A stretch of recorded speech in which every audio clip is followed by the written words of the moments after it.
శుక్లాంబరధరం విష్ణుం శశివర్ణం చతుర్భుజం ప్రసన్నవదనం ధ్యాయేత్ సర్వవిఘ్నోపశాంతయే. మాలాంగుండీంచడమరుం శూలం శంఖం సుదర్శనం దదానం భక్తవరదం దత్తాత్రేయం నమామ్యహం. కాషాయ వస్త్రం కరదండధారిణం కమండులం పద్మకరేణ శంఖం చక్రం గదాభూషితభూషణాఢ్యం శ్రీపాదరాజం శరణం ప్రపద్యే. అభ్రశ్యామపింగజటాబద్ధకలాపప్రాంసుర్దండీ కృష్ణమృగత్వక్పరిధానః సర్వాన్ లోకాన్ భావయానః కవిముఖ్య పారాశర్యః పరమస్వరూపం వివృణోతు. ఛాయాయాం పారిజాతస్య హేమసింహాసనోపరి ఆసీనమంబుజశ్యామం ఆయతాక్షమలంకృతం చంద్రాననం చతుర్బాహుం శ్రీవత్సాంకితవక్షసం రుక్మిణీ సత్యభామాభ్యాం సహితం కృష్ణమాశ్రయే. సదాశివసమారంభాం శంకరాచార్యమధ్యమాం అస్మదాచార్యపర్యంతాం వందే గురుపరంపరాం. ఇందీవరదళశ్యామమిందిరానందకందళం వందారుజనమందారం వందేహం యదునందనం. విమలపటి కమలకుటి పుస్తక రుద్రాక్షసస్తహస్తపుటి కామాక్షి పక్ష్మలాక్షి కలిత విపంచి విభాసి వైరించి వైదేహీ సహితం సురద్రుమతలే హైమే మహామండపే మధ్యే పుష్పకమాసనే మణిమయే వీరాసనే సుస్థితం అగ్రే వాచయతి ప్రభంజనసుతే తత్వం మునిభ్యః పరం వ్యాఖ్యాంతం భరతాదివి పరివృతం రామం భజే శ్యామలం. రామం రామానుజం సీతం భరతం భరతానుజం సుగ్రీవం వాయుసూనూం చ ప్రణమామి పునః పునః. హరి ఓం. పరమేశ్వర స్వరూపమైన సభకు నమస్కారం. సభాయి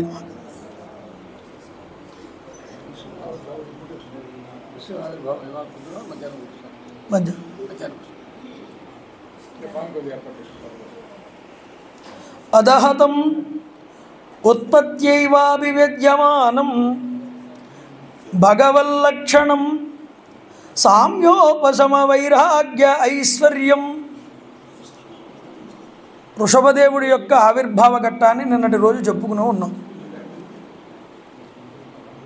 చూడండి, వృషభ అంటే అర్థం ఏమిటండి అన్నారు. ఋషేణ జ్ఞానేన భాతి ఇతి వృషభ అని. ఎవరైతే జ్ఞానము చేత, ఎవరి శోభ అయితే జ్ఞానము ద్వారా తెలియబడుతున్నదో ఆయన వృషభుడు. శుభలక్షణ లక్షితుడై భగవత్ చిహ్నాలని పొంది ఉన్నట్టు శరీరం మీద ఈ కుమారుడు. చూడండి, ఈ బాలుడి యొక్క శరీరం చాలా పరిపుష్టంగా సుందరంగా ఉన్నది. శ్రియా యశసాహ వీర్య శౌర్యాభ్యాంచ పితా వృషభః ఇతీదం నామచకార. తండ్రి ఇతనికి వృషభదేవుడు అని పేరు పెట్టాడు. గొప్పవాడై కీర్తి ప్రతిష్టలు చూసి ఈ బాలుడు ఎంతో గొప్పగా ఎదగడాన్ని చూసి దేవేంద్రుడు కూడా అసూయపడ్డాట. అంతటి గొప్ప యశోవైభవాల్ని పొందాట. అయితే చూడండి, వృషభదేవుడు ఇంత గొప్పవాడా అని అసలు ఎంత గొప్పవాడో తెలుసుకుందామని దేవేంద్రుడు అంతటి వాడు ఆ రాజ్యంలో వర్షాలు కురవకుండా చేశాడు. ఎందుకు చేశాడు అని ఒక ప్రశ్న. ఎవరికైనా సరే ఆడపిల్ల ఉంటే ఆ ఆడపిల్లని ఒక గొప్ప యోగ్యుడి చేతిలో పెట్టి వివాహం చేయాలని తండ్రికి ఉంటుంది. కాబట్టి వివాహంలో స్త్రీకి ముఖ్యమైనటువంటి విధానంలో పురుషుడు గొప్పవాడై ఉండడం, యోగ్యుడై ఉండడం. మనుస్మృతిలో ఒక మాట ఉన్నది. మనుస్మృతిలో ఒక మాట అంటాడు మనువు. ఏమిటి అంటే, ఆడపిల్ల తండ్రి అమ్మాయికి యుక్త వయసు వచ్చేటప్పటికి వివాహం చెయ్యకపోయినా పర్వాలేదు, కానీ జీవితాంతం తన దగ్గరుంచి చేసుకున్నా పర్వాలేదు, కానీ ఒక యోగ్యత లేనటువంటి వరుడికి మాత్రం కట్టబెట్టకూడదు అని. కాబట్టి గుర్తుపెట్టుకోండి, అలాంటి యోగ్యుడైనటువంటి వరుడు కోసం వెతుకుతాడు ఏ తండ్రి అయినా, ఆడపిల్ల తండ్రి. ఇక్కడ ఇంద్రుడి కూతురు ఉన్నది, జయంతి అని ఆవిడ పేరు. ఈ ఇంద్రుడు తనకి తగినైనటువంటి అల్లుడు ఎక్కడైనా దొరుకుతాడా అనుకుంటే ఈ వృషభదేవుడి యొక్క పేరు విన్నట్టండి, ఇతడు చాలా గొప్పవాడు అని. అయితే ఈ కుర్రవాడికి ఇచ్చి నా కూతుర్ని చేస్తే ఎలా ఉంటుంది అని అనుకున్నాడు ఆయన. అనుకుని పరీక్ష పెట్టాడు. ఆ దేశంలో వర్షం పడకుండా చేశాడు. చూడండి, భగవాన్ వృషభదేవో యోగేశ్వర, ఆయన మహానుభావుడు, ఆయనకి అన్నీ తెలుసు. ఈ మాత్రం వర్షం ఆపజేస్తే ఇదేమైనా ఆగుతుందా? ఆయన తపోశక్తి చేత, యోగశక్తి చేత వర్షం కురిపించడం ప్రారంభం చేశాడు. ఇంద్రుడు అవసరం లేదన్నాడు. అబ్బా శభాష్, ఇలాంటి వాడు కావాలి నాకు అనుకున్నట్టు ఇంద్రుడు. చూడండి, సంకల్ప మాత్రం చేత శరీరం ధరిస్తాడు భగవంతుడు.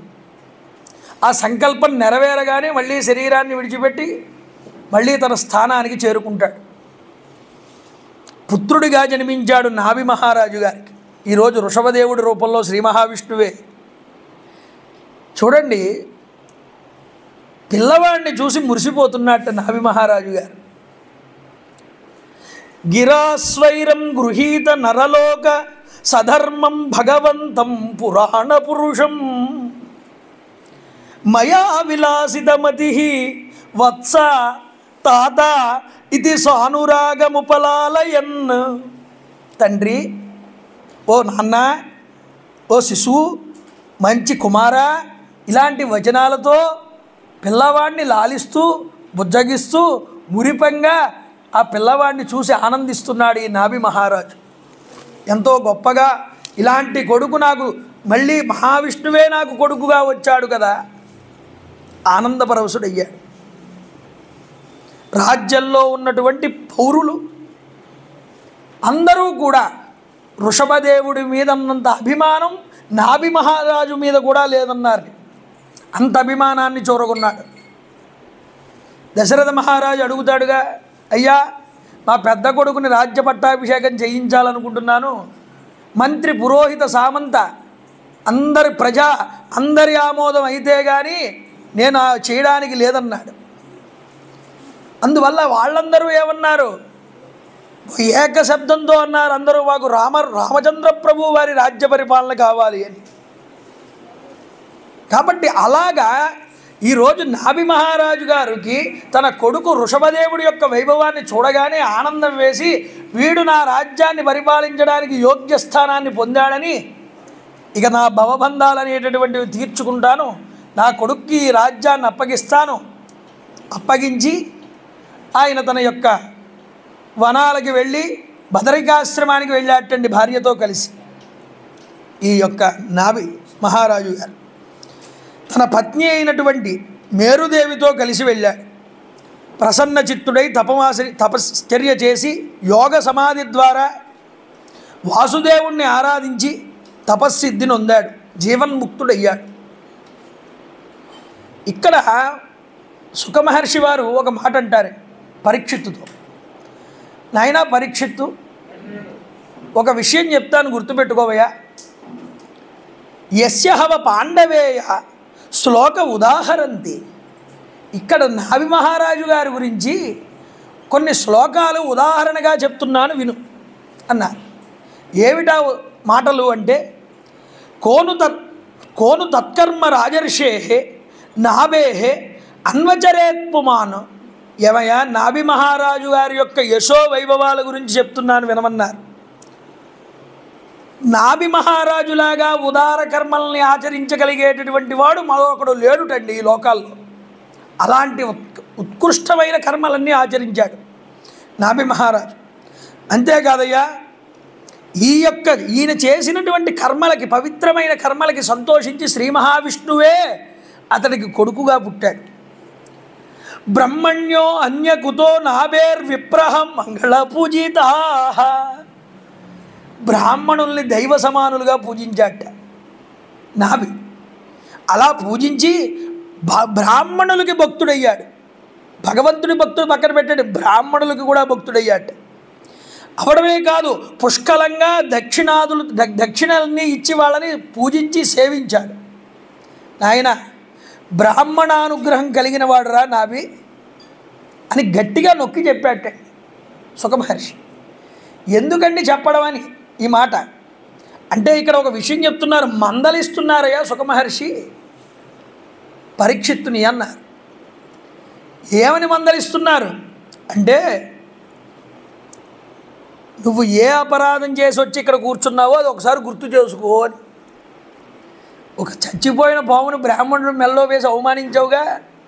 అంటే బ్రాహ్మణుణ్ణి ఎంతలా సేవించారో పూర్వం ఋషులు, దేవతలు, ఈ యొక్క మహారాజులు, వాళ్ళ గురించి ఒక్కసారి చెప్తూ ఈ విషయాన్ని గుర్తు చేశాడు శుకుడికి. చూడండి, మనసులో బాధ కలిగిపోయింది ఒక్కసారి పరీక్షిత్ అంటది వాడికి. చూడండి, ఈ మాట చెప్తూ ఋషు మళ్ళీ మామూలుగా అస్తు మళ్ళీ మామూలు కథ చెప్పడం ప్రారంభం చేశాం. భగవాన్ ఋషభదేవ స్వవర్షం కర్మక్షేత్రం అనుమన్యమాన. మహాత్ముడైనటువంటి ఋషభదేవుడు తన దేశమైనటువంటి హజనాభదేశాన్ని కర్మభూమిగా భావన చేసి, ఇక్కడ కర్మయే ప్రధానం అనుకుని లౌకికమైనటువంటి వాళ్ళందరూ నేర్చుకునేలాగే తాను కూడా గురుకులానికి వెళ్ళి విద్యాభ్యాసం చేశాడు. అతడు విద్య నేర్చుకోక్కర్లేదు, అన్నీ ఆయన యందు నిక్షిప్తమై ఉన్నాయి. కానీ ఇది కర్మభూమి, కర్మ ఆచరించి చూపించాలి. అందులోనూ ఆదర్శ పురుషుడు కాబట్టి, మహారాజు కొడుకు కాబట్టి ముందుగా తాను ఆచరించాలి. అందువల్ల తాను విద్యని నేర్చుకోవడానికి గురువుల దగ్గరికి వెళ్ళి కొంతకాలం గురువుల్ని సేవించాట. సేవించి వాళ్ళ అనుమతి తీసుకుని వాళ్ళని సత్కరించి వాళ్ళ అనుమతి ద్వారా గృహస్థాశ్రమం కూడా స్వీకరించాట. చూడండి, ఋషభదేవుడి చరిత్ర అందరికీ ఆదర్శం. గృహస్థాశ్రమం స్వీకరించి ధర్మాచరణ అనేటటువంటిది చేస్తూ లోకులకి ఆదర్శప్రాయంగా నిలబడ్డాడు. ఓహో, మన ప్రభువు ఇలా ఉన్నాడు కాబట్టి ఆయన్ని చూసి మనం ఇలా బ్రతకాలి అనేటటువంటి భావం ప్రజల్లో కలిగేలా చేశాడు. చూడండి, ఇక్కడ చెప్తున్నారు ఈ మాట. దేవేంద్రుడి యొక్క కుమార్తె ఆత్మజానాం ఆత్మ సమానానాం జయంత్యాం ఇంద్రదత్తయాం. ఇంద్రుడి యొక్క కూతురు అయినటువంటి జయంతిని వివాహం చేసుకున్నాడు.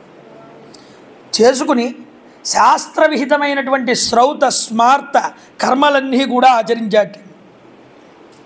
ఇలా ఆచరించిన తర్వాత ఈ జయంతి యందు 100 మంది కుమారులు పుట్టారు ఈ ఋషభదేవుడికి. ఇందులో మొట్టమొదటి వాడు ఎవరు అంటే భరతుడు, భరత చక్రవర్తిని. ఏషాం కలు మహాయోగి, ఏషాం కలు మహాయోగి భరతో జ్యేష్ఠ. భరతుడు జ్యేష్ఠుడు. ఎలాంటి వాడు ఈ భరతుడు? శ్రేష్ఠ గుణా ఆసీద్ ఏనేదం వర్షం భారతమితి వ్యపదిశంతి. అజనాభఖండము అనేటటువంటి పేరు మీద ఉన్నటువంటి ఆ యొక్క భారతవర్షానికి భరతఖండము అనేటటువంటి పేరు ఈ భరతుడి వల్లే వచ్చిందయ్యా అంటున్నాడు ఇక్కడ. రాముడి తమ్ముడు భరతుడు కాదు, ఆ తర్వాత దుష్యంతుడి కొడుకు భరతుడు కాదు, కేవలం ఈ ఋషభదేవుడి యొక్క కొడుకు అయినటువంటి భరత చక్రవర్తి వారి పేరు మీదుగానే ఈ భారత భూమికి భరతఖండం అనేటటువంటి పేరు వచ్చింది.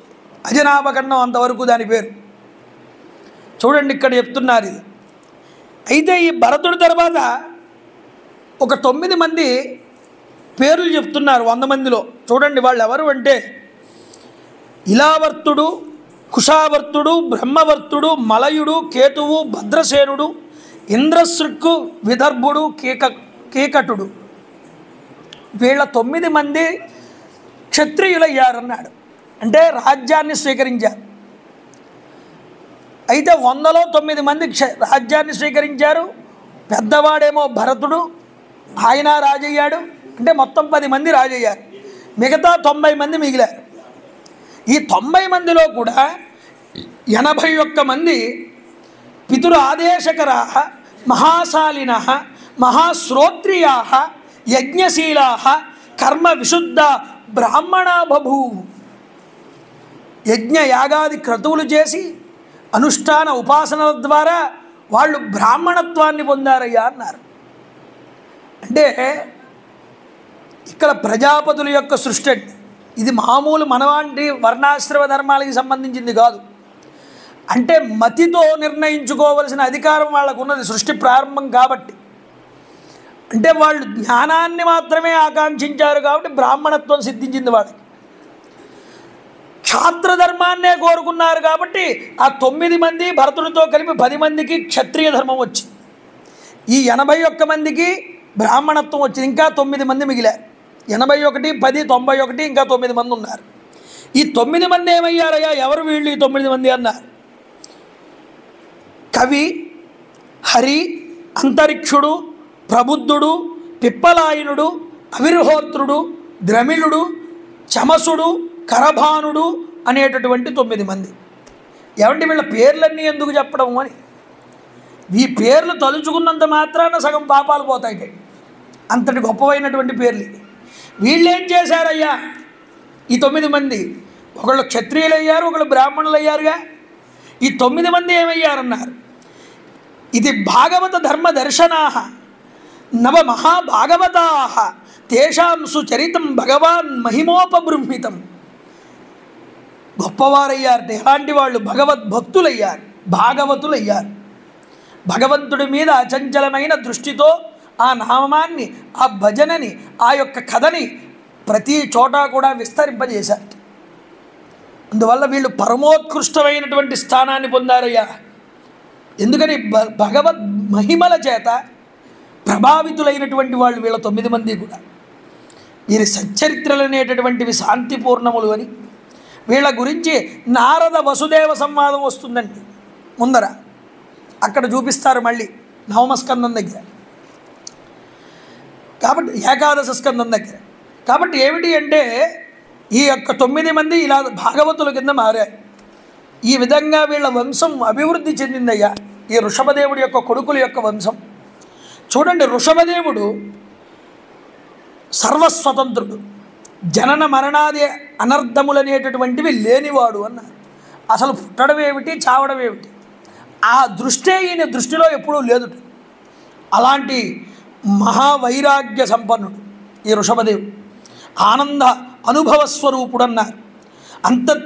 అంతద్విదాం సమహ ఉపశాంతో మైత్ర కారుణికో. శాంతస్వభావుడు. ఎలాంటి వాడయ్యా? కరుణాలు అన్నారు. కరుణామయుడుట. ధర్మము, అర్థము, యశస్సు, సంతానము, భోగభాగ్యాలు మొదలైనవి పొంది ఉన్నాడు ఈయన.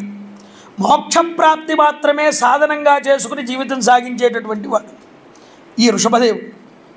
అయితే ఇంత వైరాగ్యం లోపల ఉన్నా బయటికి మాత్రం గృహస్థు కింద కనిపిస్తున్నాడు అందరికీ. వైరాగ్యం పొందండి, భగవంతుడి మీద దృష్టి పెట్టండి, భార్యాపిల్లలు మీ చుట్టూ తిరగరు, మీతో రారు, వాళ్ళ మీద ఎక్కువగా వ్యామోహం పొందకండి అని చెప్తుంటే వాళ్ళని వదిలేయమని కాదు. గుర్తుపెట్టుకోవాలి గట్టిగా. వాళ్ళతోనే ఉండు, కానీ మనసు ఎప్పుడూ కూడా అటాచ్మెంట్ వద్దంటున్నారు. వాళ్ళతో ప్రేమగా ఉండడం, వాళ్ళతో లాలన చేయడం, వాళ్ళతో బయటికి వెళ్ళడం, తిరగడం అన్నీ చేయొచ్చు. కానీ ఇదంతా భగవంతుడు చేస్తున్నాడు, ఇది నేను కాదు చేసేది. ఒక నటుడు ఉన్నాడండి, స్టేజ్ ఎక్కాడు, వాడు ఎంతో బ్రహ్మాండంగా నటిస్తాడు. వాడు నటన చూసి మనకి మంత్రముగ్ధులవుతాం నిజాన్ని. కానీ వాడికి తెలుసు, నటించేవాడికి, ఇది నేను కాదు, హరిశ్చంద్ర పాత్ర వేస్తున్నాడు, ఇది నేను హరిశ్చంద్రుడిని కాదు, నేను మామూలు డివి సుబ్బారావునే, నేను ఇది అయిపోయిన తర్వాత మళ్ళీ నేను మా ఊరు బండెక్కి టికెట్ తీసుకుని వెళ్ళిపోతాను అనే దృష్టి ఆయనకి లేకపోతే ఆయన అందులో చేయలేడు. ఆయన డివి సుబ్బారావు అని తెలుసు, నేను హరిశ్చంద్ర పాత్ర వేస్తున్నానని తెలుసు. ఆ స్టేజ్ మీద ఉన్నంత వరకు ఆ పాత్రకి న్యాయం చేస్తాడు. అర్థమవుతుందా? కాబట్టి ఏమిటి అంటే ఇలాగా జీవుడనేటటువంటి వాడు సంసారమునందు ఉన్న ఆ బాంధవ్యాల యందు తన ప్రవర్తన ప్రవర్తిస్తూనే దాని యందు ముక్త సంగుడు కాకూడదని చెప్తున్నారు. అందువల్ల అలా ఉండాలన్నారు. ఇలా ఉండి గృహస్థు నడుపుతూనే వైరాగ్య స్థితిని పొంది ఉన్నటువంటి వాడు. అందుకనే దేవీ భాగవతంలో జనక మహారాజు గారి దగ్గరికి పంపుతారండి వ్యాసుల వారు శుకుణ్ణి. అయ్యా వెళ్ళు, జనక మహారాజు గారు ఉంటారు, ఆయన దగ్గర నేర్చుకో. నువ్వు ఇంకా జ్ఞానవంతుడి అయ్యావా లేదా, ఇంకా నీలో ఏవైనా లోపాలు ఉన్నాయా చెప్పగలిగిన వాడు ఆయన ఒక్కడే. ఆయన ఏం చేశాడు, వెళ్ళగానే శుకుల వారు వచ్చారు. అయ్యా శుకుల వారు వచ్చారని చెప్తే కూర్చోమని, వేచి ఉండమని అన్నాడు. అయ్యా మాకు రాజుగారు వస్తా అన్నారు, కాసేపు కూర్చోండి. ఈలోపు ఏం చేశాడు ఈయన, ఓ 60 మంది మంచి అందగత్తెల్ని తీసుకొచ్చి ఆయనకి పరిచారికల కింద పెట్టాడు. అక్కడ మా రాజుగారు వచ్చేదాకా మీకు సేవ చేయమన్నారండి అని. అయితే కాస్త నారదుడు కూడా వచ్చాట ఆ సమయంలో అక్కడికి. నారదుడికి కూడా ఈ ఆడవాళ్ళందరూ సేవ చేస్తుంటే కాస్త ముట్టుకోకుండా ఉండమా, దూరంగా ఉండడం, మాట్లాడకుండా ఇలాంటి పరిస్థితుల్లో ఉన్నాడు నారదుడు. ఈయన ఏమీ చెల్లించలేదు సార్, శుకుల వారు ఏమీ మాట్లాడలేదు సార్. చూశా. కొన్ని రోజులు అయిన తర్వాత వచ్చాడు బయటికి జనకుడు. నాయన నువ్వు నేర్చుకోవాల్సింది ఏమీ లేదు, నువ్వు పరిపూర్ణుడి అయ్యావు, నువ్వు వెళ్ళిపోవచ్చు అన్నాడు. అదేంటండి మీ దగ్గర ఏమైనా నా దగ్గర ఏమైనా లోపాలు ఉన్నాయేమో అని మీ దగ్గర తెలుసుకుందామని వచ్చాను.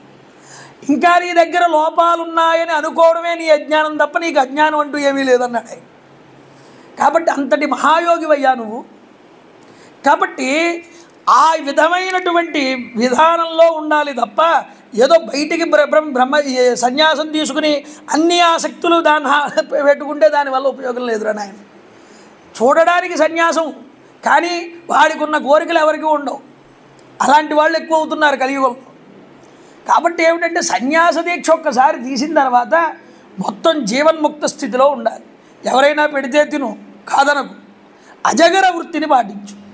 నీ దగ్గరికి రావాలి తప్ప నువ్వు వెళ్ళి ఒకరిని చేయి చాచి అడగకూడదు. ఇంకా అలాగే గృహస్థాశ్రమంలో కూడా అలా ఉండవచ్చు అని నిరూపించిన వాడు ఎవరు అంటే వృషభదేవుడు.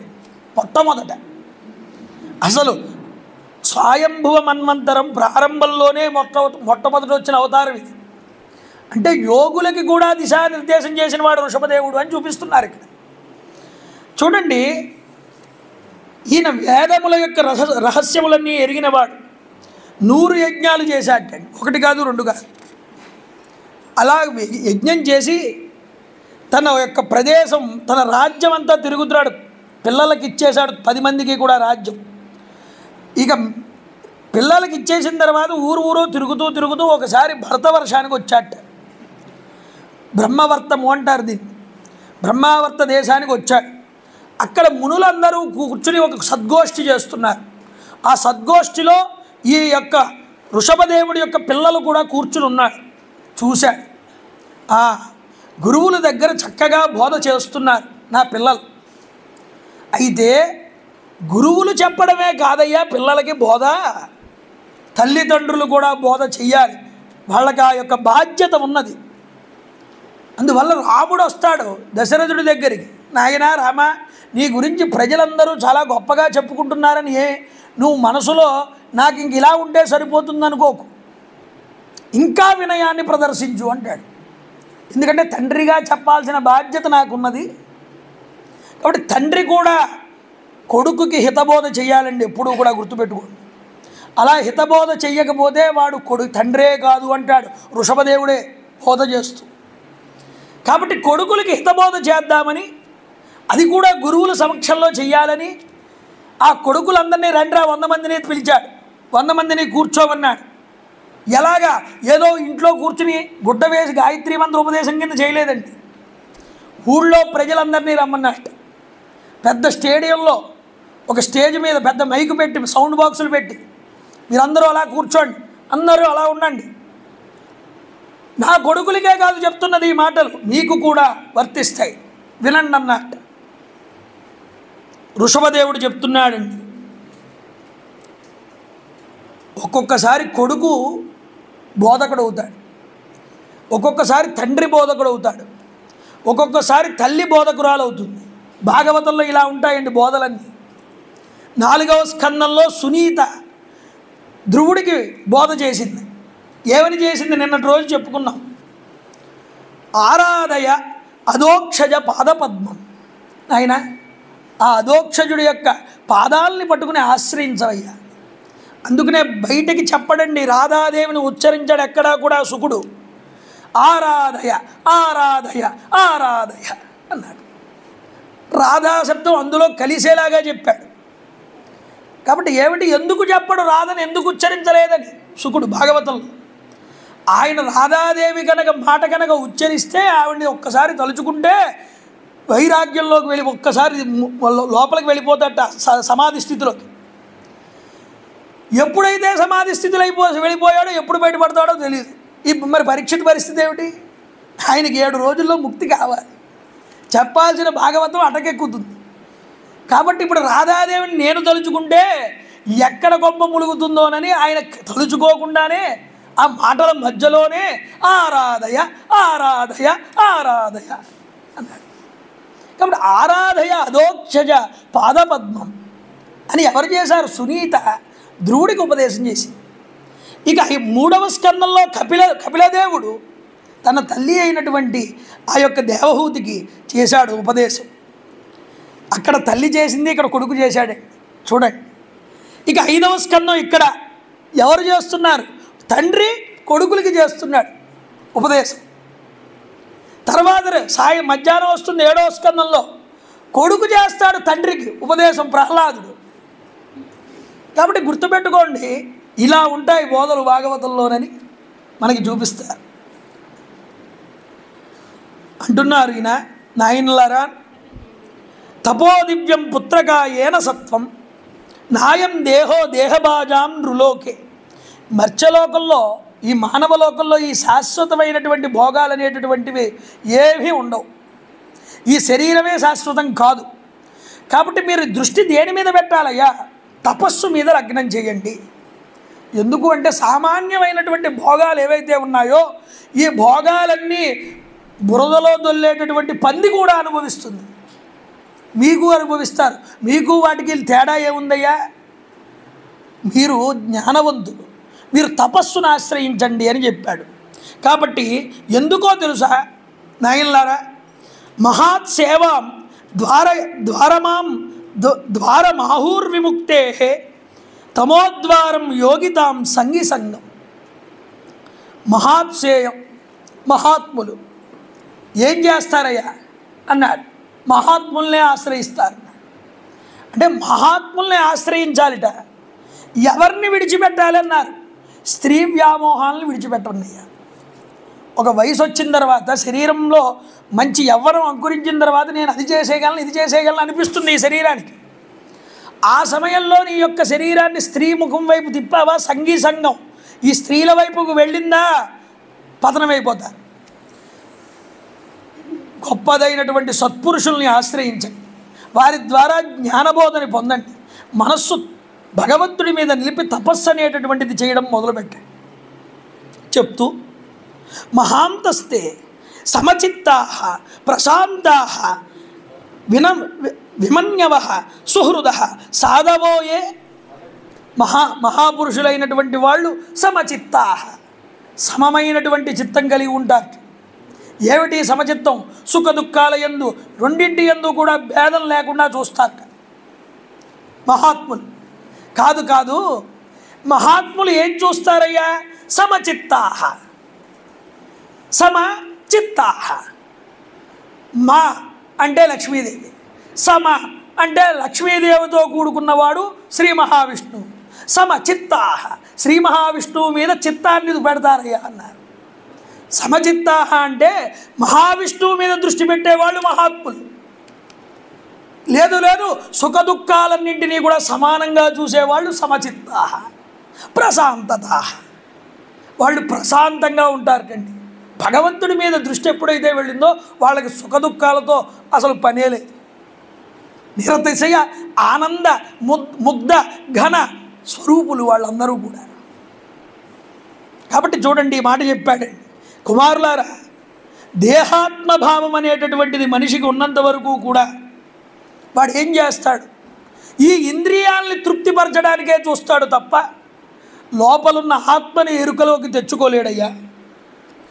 ఈ కారణం చేతే జీవుడనేటటువంటి వాడు అశాశ్వతమైనటువంటి ఈ సుఖ దుఃఖాల గురించి చింతిస్తూ శరీరాన్ని విడిచిపెడుతున్నాడు. ఈ సుఖ దుఃఖాలు శాశ్వతాలా? కానీ వీటి మీదే బాధపడుతున్నాడు. ఎందుకని? విషయాల మీద దృష్టి పెట్టి. ఈ కారణంగా జీవుడు ఇలాంటి దారుణమైనటువంటి స్థితికి వెళ్తున్నాడు నాయన. అందుకనే వాడు శరీరాలు ఎత్తవలసి వస్తున్నది. యథామనో హృదయ గంధీరస్య కర్మానుబద్ధో దృఢ ఆశ్లేతత. హృదయ గ్రంథి ఉన్నదే, ఈ గ్రంథి ఎప్పుడైతే తెగిపోతుందో అప్పుడు వాడు అన్ని సంగముల నుండి ముక్తి అనేటటువంటిది వాడికి లభిస్తుంది. ప్రతిదాని మీద అభిమానం, తాపత్రయం ఇవి కొంత వయసు వచ్చిన తర్వాత అయినా వదులుకోవాలరా. ప్రతిదాని మీద నీ కొడుకుని నువ్వు ఉద్ధరించావు, వాడు సెటిల్ అయిపోయాడు, వాడి మనవడి గురించి కూడా ఆలోచిస్తానంటే ఇంక నిన్ను ఎవడు ఉద్ధరిస్తాడు? నీ మనవడి గురించి ఆలోచించే బాధ్యత నీ కొడుక్కి, నువ్వు తీసుకోవడం ఎందుకు? కాబట్టి హృదయ గ్రంథి ఉన్నదే ఇది పట్టి పిసిగేస్తుందండి మనిషిని. ఏమైపోతారో, నేను లేకపోతే ఎలా ఉంటారో ఏం లేదు, బాగానే ఉంటారు వాళ్ళందరూ. నువ్వే ఎక్కువ ఆలోచిస్తున్నావు వాళ్ళ గురించి.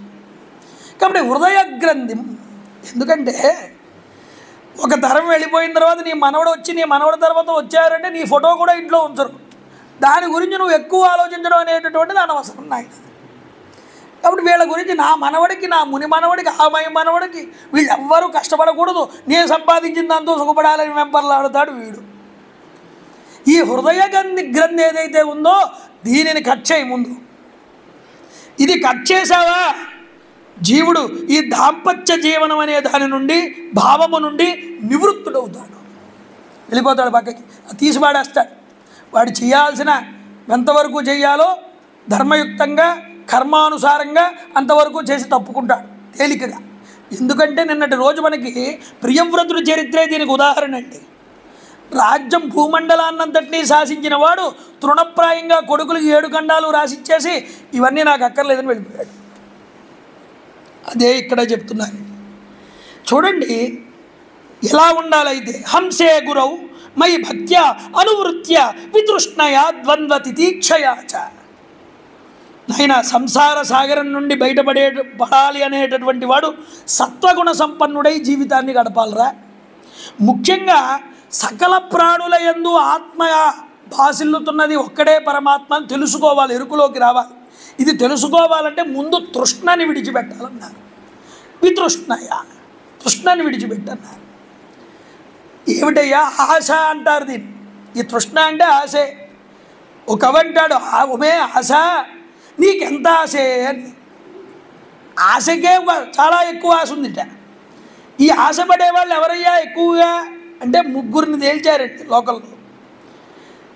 త్రిషు లోకేషు వర్తతే, ఎక్కువగా ఉంటుంది ఈ ముగ్గురి దగ్గర లోకంలో. ఒకటి రోగి, 2 సంతానం లేనటువంటి వాడు, 3 ముసలివాడు అన్నారు. ముసలితనం దగ్గర ఓడిపోయిన తర్వాత ఏమండి మీకు ఎన్నేళ్ళండి అంటే 81 సంవత్సరాలయ్యా అంటాడు. గొప్పగా చెప్పుకుంటాడు వాడు. కంగారు ఏం పడకండి, ఇంకో 9 సంవత్సరాలు ఇంకో 19 సంవత్సరాలు లాగేస్తారు మీరు. లాగేస్తారంటే వాడు ఆనందపడతాడు. చూడండి, ఆహా చాలా అవునులే నిజమేలే అనుకుంటాడు. అంటే వాడికి ఆశ ఏమిటి? ఇంకా 19 సంవత్సరాలు బతకాలి ఇంకా నేను అని. వాడి ఆశ తగ్గదు. వయసు పెరిగే కొద్దీ ఇంకా ఆశ పెరుగుతుంది. ఇక రోగి ఉంటాడు. వాడు రోగం అనేటటువంటిది ఎప్పుడు పోతుందా, ఈ రోగం అనేటటువంటి దానికి రోగం మీద గురించి ఆలోచిస్తాడు. ఏం పర్లేదండి తగ్గిపోతుందండి. ఎంత తగ్గిపోయినా చూడండి, ఏమంటే బ్రతకాలనేటటువంటి ఆశ తప్ప వాడికి చావాలనే ఆశ ఎప్పుడూ ఉండదు రోగికి. ఏమండి గుండె ఫెయిల్ అయిపోయింది మీది, అదేదో ఇప్పుడు మిషన్ వస్తుంది కదా పెట్టండి బతికేస్తానంటాడు. ఏమంటే కాలు తీసేయాలి, కాలు లేకపోతే ప్రాణం ఉంటుంది కదా బతికేస్తానంటాడు. ఏమండి మీరు మంచి ఆహారం తీసుకోవాలి, మీరు బ్రాహ్మిన్స్ అంటున్నారు, నాన్ వెజ్ ముట్టుకోరు, అయినా సరే మీరు తినాల్సి వస్తుంది, ఈ మాంసం తినండి, ఈ గుడ్లు తినండి అంటాడు డాక్టర్. ఏమండి నేను తినలేను కానీ అలాంటివి ఏమైనా ఇంజక్షన్ రూపంలో ఉంటే ఇవ్వండి, చేంజ్ చేసుకుంటాను, అలా అయినా బ్రతుకుతానంటాడు. చూడండి అంటే ముందు ఆశ ఏమిటి? వాడు బ్రతకడం కావాలి వాడికి. ఈ ఆశ చాలా ముదురుతుంది. ఈ ఆశ ఉన్నదే దీన్ని విడిచిపెట్టన్నారు. ద్వంద్వ తితిక్షయ, వీటిలన్నింటినీ విడిచిపెట్టాలి. భగవంతుడి యందు భక్తిభావం కలగాలి. సుఖదుఖాది ద్వంద్వాలని రెండింటినీ కూడా సహించాలి.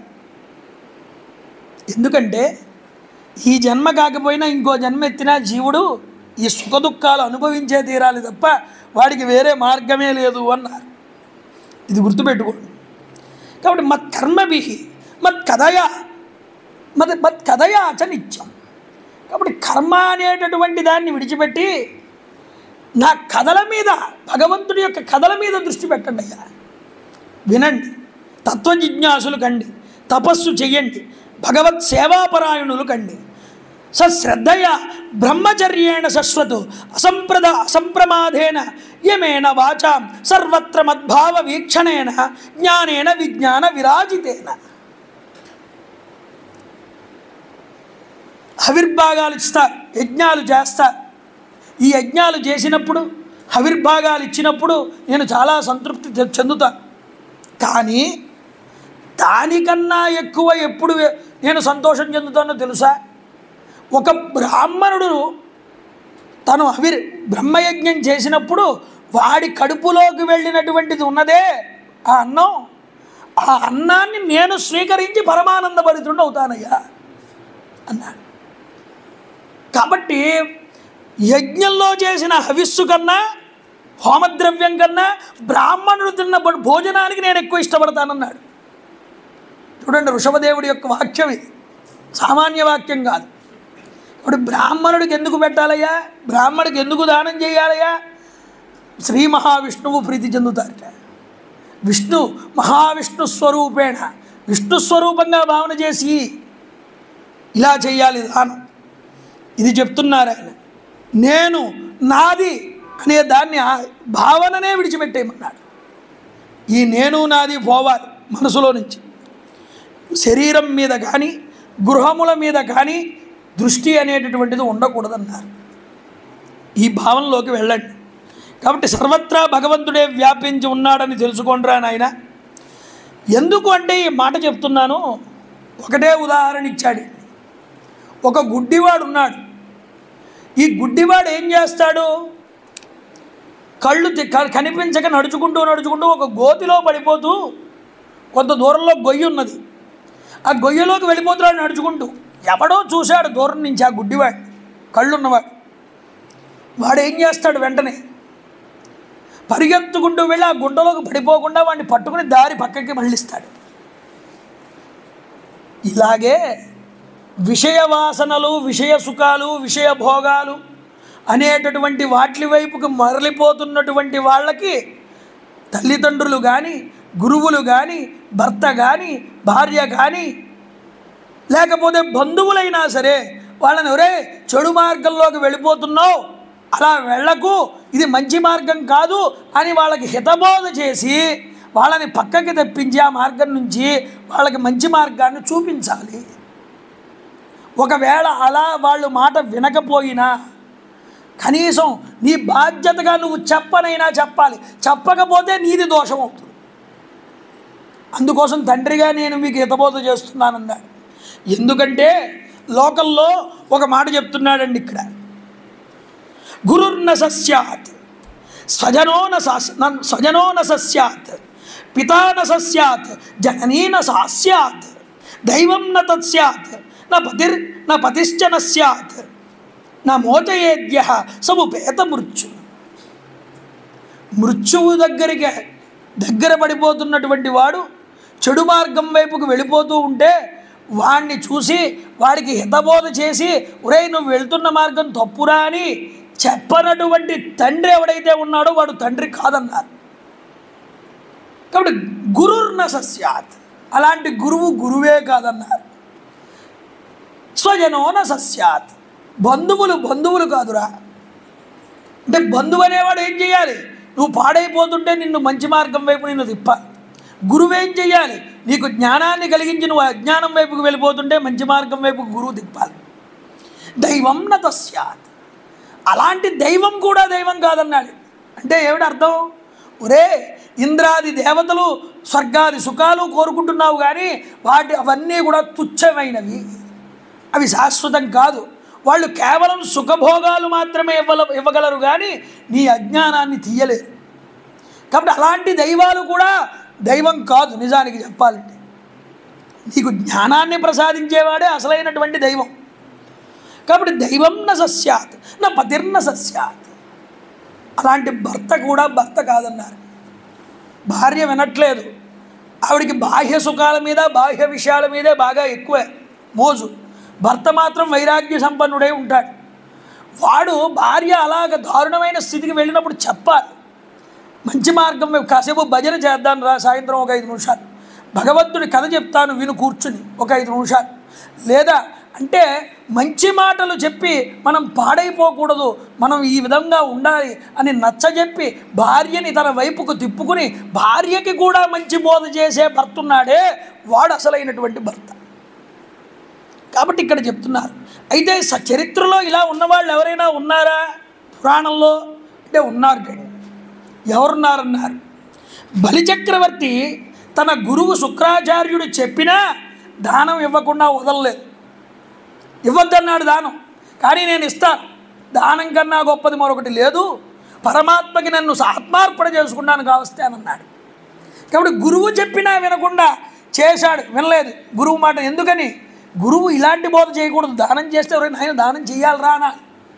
కాబట్టి అలాంటి గురువుని విస్మరించాడు బలిచక్రవర్తి అని అక్కడ చూపించారండి ఒక ఉదాహరణ.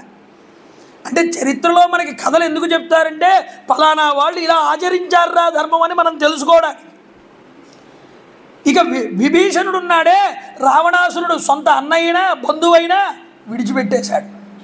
రాముడిని శరణు వేడాడు, వెళ్ళి ధర్మం ఎక్కడుందో అక్కడికి వెళ్ళి పట్టుకున్నాడు.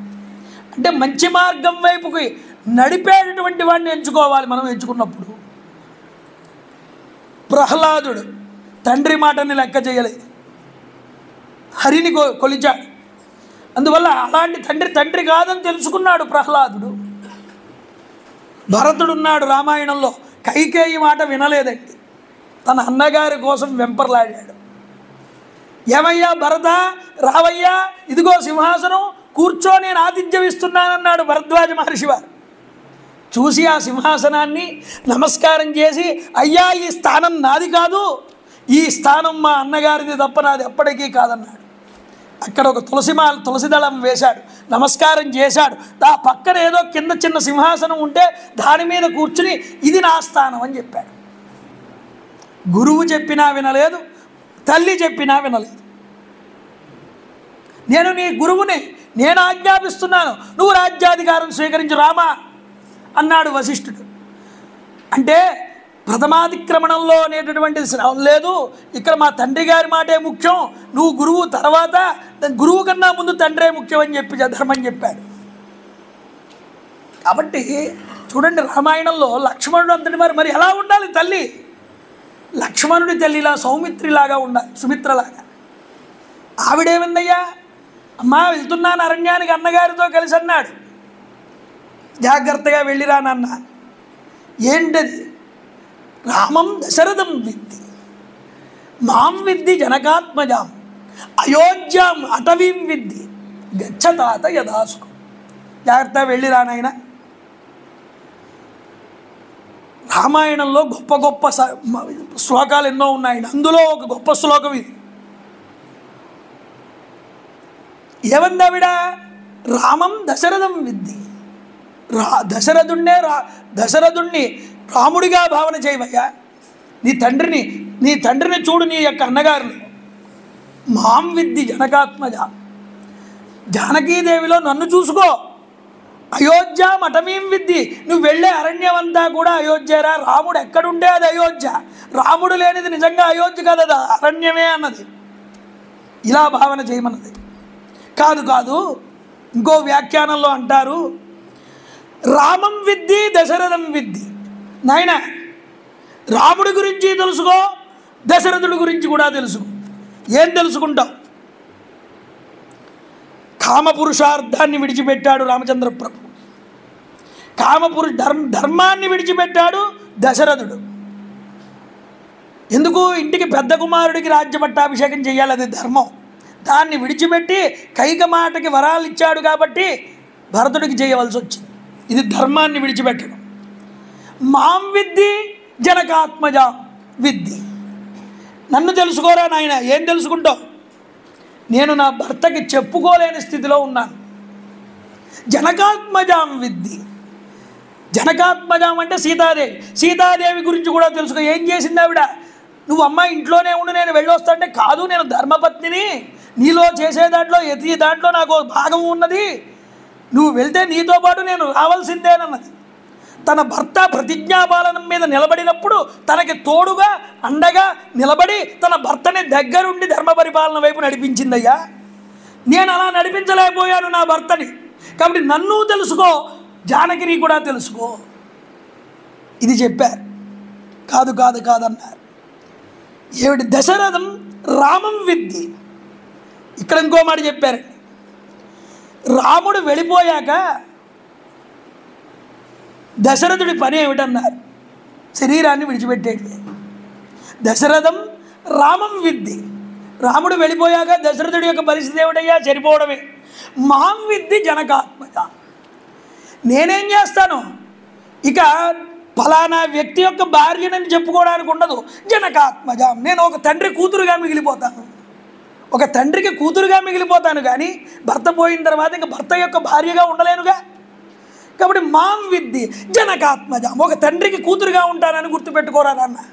కాబట్టి నువ్వు రాముడు వెళ్ళిపోయిన తర్వాత ఇక నీ తండ్రి ఉండడు, నేను కూడా తండ్రికి ఆ భర్తకి భార్యగా ఉండను, నా తండ్రికి నేను కూతురుగానే ఉంటాను. కాబట్టి మాం విద్ది జనకాత్మజాం. కాదు కాదన్నారు. రామం దశరథం విద్ది. రాముడు దశరథం విద్ది. దశ అంటే ఏమిటి అన్నారు? దశ అని గరుడ పక్షికి కూడా పేరుంది. దశరథ రథ. దశరథ రథం అంటే వాహనం. గరుడు పక్షి వాహనంగా కలిగిన వాడు ఎవరయ్యా అంటే రాముడు అన్నారు. కాబట్టి రామం దశరథం విద్ది. రాముణ్ణి శ్రీ మహావిష్ణువుగా తెలుసుకో అన్నారు. ఏమండి? మాం విద్ది జనకాత్మజాం. మాం విద్ది. మాం అంటే లక్ష్మీదేవి. మాం విద్ది జనకాత్మజాం. జానకిని లక్ష్మీదేవిగా తెలుసుకో. అయోధ్యాం వైకుంఠమితి విద్ది. ఈ అయోధ్యనే వైకుంఠం అని తెలుసుకోరు నాయన. ఇవన్నీ లాక్కుంటే పీక్కుంటే వచ్చేవి కాదండి. ఉపాసన వల్ల మహాత్ములు దర్శనం చేశారు వీటిలన్నింటినీ కూడా. కాబట్టి మంచి మార్గం చెప్పనటువంటి తండ్రి కానీ, గురువు కానీ, బంధువు కానీ, ఈ యొక్క భర్త కానీ ఎవ్వరూ కూడా వాళ్ళ స్థానాల్లో ఉండదగిన వాళ్ళు కారు. ఏమండి వీళ్ళందరినీ విడిచిపెట్టేయాలా అండి అని అడగండి. తెలుసుకోవాలి. మీరైనా అలా ఉండకుండా బ్రతకడానికి ప్రయత్నం చేయాలి. అందుకోసం భాగవతం వినడం. అందువల్ల భక్త్యా భాగవతం జ్ఞేయ. భక్తితో భాగవతాన్ని వినవయ్యా, నీకు సూక్ష్మం తెలుస్తుంది. కాబట్టి నాయన, మీరందరూ శుద్ధసత్వమైనటువంటి నా హృదయం నుండి పుట్టారు కాబట్టి మీరందరికీ కూడా పెద్దవాడు భరతుడు కాబట్టి అతడికి నేను పట్టాభిషేకం చేస్తున్నానన్నాడు. ఈ విధంగా బోధ చేశాడండి వృషభదేవుడు కొడుకులకి. చేసి ఆయనకి గొప్పగా పట్టాభిషేకం చేసి ఇక ఆయన సెలవు తీసుకుంటానని అరణ్యానికి వెళ్ళిపోతున్నట్ట. ఎలా వెళ్ళిపోయాడయ్యా ఈ వృషభదేవుడు అన్నారు. ఉన్మత్త ఇవ గగన పరిధాన ప్రకీర్ణకేశ. జుట్లు విరబూసుకున్నట్ట. ఏ రాజ్యంలో కూడా ఇతడు వృషభదేవుడు అని తెలుసుకోవడానికి వీలు లేనటువంటి రూపాన్ని పొందాట.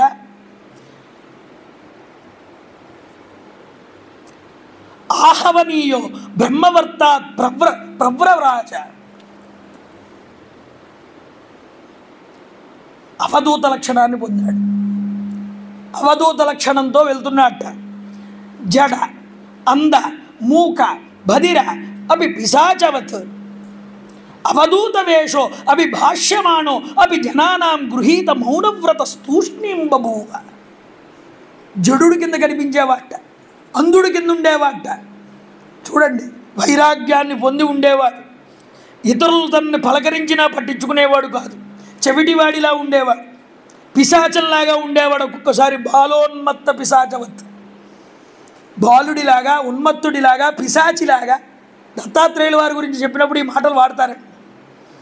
కాబట్టి అలా ప్రవర్తిస్తూ కనిపించే వాటందరికీ కూడా నగరాల్లో కానీ, గ్రామాల్లో కానీ, ఉద్యానవనాల్లో కానీ కొంత సమయం మించి ఎక్కువగా ఉండేవాడు కాదుట, వెళ్ళిపోతూ ఉండేవాడు. అక్కడక్కడ కనిపిస్తూ ఉండేవాడు అందరికీ కూడా. అయితే దుష్టులు పిచ్చివాడేమో అని అనుకుని ఈయన మీద రాళ్ళు అవి వేసేవారు, మలమూత్ర విసర్జనలు చేసేవారు.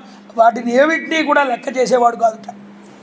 ఏనుగు మీద అడవి ఈగలు వచ్చి వాలితే అది వాటిని లెక్క చేయనట్లుగా వీళ్ళని ఎవరిని లెక్క చేసేవాడు కాదుట.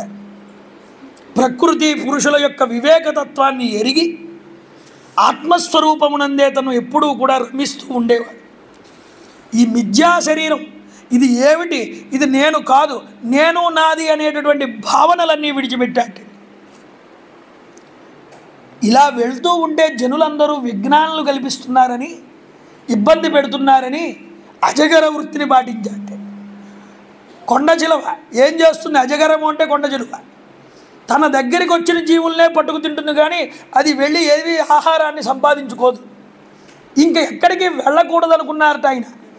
అనుకుని అజగర వృత్తిని పాటించి అక్కడే కూర్చుని దొరికినది తింటున్నాడు చేతికి, అక్కడే నిద్రపోతున్నాడు, అక్కడే లేచి కూర్చుంటున్నాడు, అక్కడే మలమూత్ర విసర్జనలు కూడా చేస్తున్నాడు. ఈ శరీరానికి మలమూత్రాలు అంటుకుంటున్నాయి. కానీ ఇక్కడ ఒక మాట చెప్తున్నారు చూడండి, తస్యాహ యహ పురీష సురభి సౌగంధ వాయు సంస్థేన, ఆయన యొక్క శరీరం నుండి వచ్చినటువంటి మలము కూడా సుగంధమైన పరిమళం వచ్చేది దూరానికి కూడా. అవధూత లక్షణం ఇది. వారి శరీరం నిర్మలమైనటువంటిది, మాలిన్యాన్ని పొందదది. మనం ఇలా కోస్తే చాకుతో రక్తం వస్తుంది. అవధూత సాంప్రదాయం పాటించే వాళ్ళు ఏం చేస్తారంటే, కాస్త బత్తాయి జ్యూస్ తాగామనుకోండి మనం, అది ఏమవుతుంది? రక్తం కింద మారుతుంది శరీరంలోకి వెళ్ళాక. అవధూతలు బత్తాయి రసం తాగితే ఇలా కోస్తే వేలు నుంచి బత్తాయి రసం బయటకు వస్తుంది. అలా ఉంటుంది వాళ్ళ యొక్క శరీర నిర్మాణ ధర్మాలన్నీ కూడా. పుష్టిగా కనిపిస్తారు, ఆరోగ్యవంతులుగా ఉంటారు, దేహదారుఢ్యంతో ఉంటారు. మనకన్నా అవయవ సౌష్ఠవం చాలా గొప్పగా ఉంటుంది వాళ్ళకి.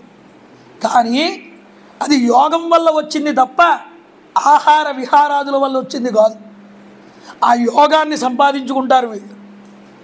ఆ వృషభదేవుడు అలా సంపాదించుకున్నట్టు. ఈయన ఎవరయ్యా? అవధూతలకందరికీ పితామహుడు అన్నారు. అసలు అవధూత సాంప్రదాయం ఒక దాన్ని భూమి మీద ప్రవేశపెట్టిన వాడు ఈ వృషభదేవుడే. చూడండి మహారాజా. అయితే ఇలాంటి సాధన చేయడం వల్ల ఈయనకి అణిమాది సిద్ధులన్నీ వశమయ్యాయి ఈ వృషభదేవుడికి. ఈ అణిమాది సిద్ధులన్నీ వశం చేసుకున్నటువంటి మహానుభావుడు వీటిని ఏమాత్రము దగ్గరికి రానివ్వలేదన్నారు. కొంతమంది చాలా సాధన చేస్తారు, తప్పు లేదు. కాస్త చిన్ని చిన్ని శక్తులు రావగానే మేమే దైవాలం అనుకుంటారు. ఇది తప్పురా. అది కూడా దాటగలిగితేనే పరమాత్మ యొక్క దర్శనం అవుతుంది, అక్కడ ఆగిపోకూడదు అని. రామకృష్ణ పరమహంస పడవెక్కి గంగానదిని దాటుతున్నారు. కొంతమంది యోగ సాధన చేసిన వాళ్ళు ఈ గంగానది మీద నడుచుకుంటూ వెళ్తున్నారు. వాళ్ళు రామకృష్ణ పరమహంస కేసి చూసి నవ్వారు. అన్నారు, ఏమయ్యా సాధన చేసావు, ఏం ఉపయోగం? మేము చూడు, నువ్వు డబ్బులు ఖర్చు పెట్టి గంగానదిని దాటుతున్నావు, మేము హాయిగా నడుచుకుంటూ గంగని దాటేస్తున్నాం అన్నారు. ఒరే నాయనలారా, ₹1 ఇస్తే గంగానదిని దాటిస్తాడు వీడు.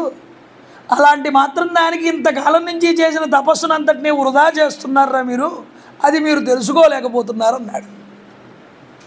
కాబట్టి యోగ సాధన దేనికయ్యా? నీ యొక్క అణిమాది సిద్ధులు చూపించుకోవడానికా? కాదు. అది దానిని దాటి అంటే మభ్యపెడతాడు పరమాత్మ. వీటికి లొంగుతాడా, నా దాకా వస్తాడా అనేది. సుందరకాండలో స్వామి హనుమ బయలుదేరితే అందులోంచి మైనాకుడు బంగారపు శిఖరాలతో పైకి వస్తాడు.